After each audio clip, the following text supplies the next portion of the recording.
incroyable, je vois à l'envers, je vois tout à l'envers, je vous vois à l'envers, enfin non, c'est pas vrai, enfin si, je vous vois à l'envers, mais mon cerveau, il remet tout à l'endroit, ouais, vous pareil, vous voyez tout à l'envers, comme ça, hop là, mais on voit tout à l'endroit, ça c'est incroyable, ça c'est les neuroscientifiques, les neurobiologistes qui nous disent ça, moi j'y connais rien, je ne sais pas pourquoi, mais en tout cas c'est ce qui se passe. Moi ce que je peux vous prouver par contre, c'est bien qu'on voit entre guillemets à l'envers, ça c'est de l'optique géométrique, c'est de la physique, et on le fait maintenant, c'est parti. En fait, notre œil, c'est quoi?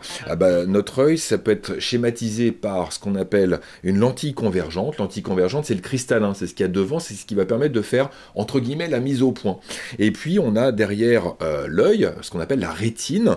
Et la rétine, c'est un écran, c'est sur lequel vont se former les images. Alors, les images de quoi? Eh bien, des objets lumineux qui nous entourent. Par exemple, là, je vous regarde, je vous vois, ouais, voilà, je vous vois. Alors, regardez, ça, c'est vous, ça, hein, d'accord? Voilà, c'est un objet lumineux qui, donc on va l'appeler AB, qui envoie de la lumière partout, d'accord, elle diffuse de la lumière, et puis il y a les rayons lumineux qui vont passer à travers le cristallin, c'est-à-dire la lentille convergente, et ces rayons vont converger pour pouvoir former ce qu'on appelle une image. Alors regardez, je vais vous tracer deux rayons particuliers.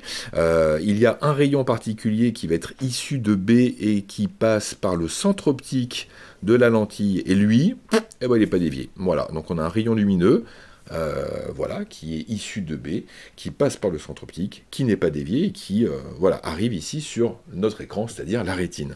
Et puis il y a un autre rayon particulier qui, lui, c'est un rayon incident qui arrive, c'est-à-dire sur la lentille, qui est parallèle à l'axe optique, et ce rayon-là, eh bien, il a une particularité, il va passer par ce qu'on appelle le foyer image de la lentille. Le foyer image que j'ai représenté ici par le point F', et si je le fais passer par F', eh bien, il va ici arriver ici sur l'écran.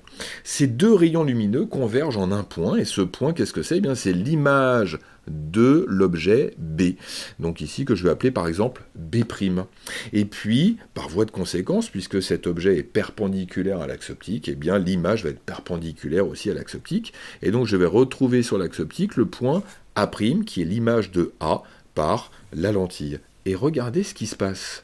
A'B', c'est donc l'image de l'objet AB à travers la lentille. Et qu'est-ce que vous observez? Que cette image est renversée par rapport à l'objet. Ça veut dire quoi concrètement? Ça veut dire que sur la rétine, au fond de notre œil, eh bien l'image est à l'envers.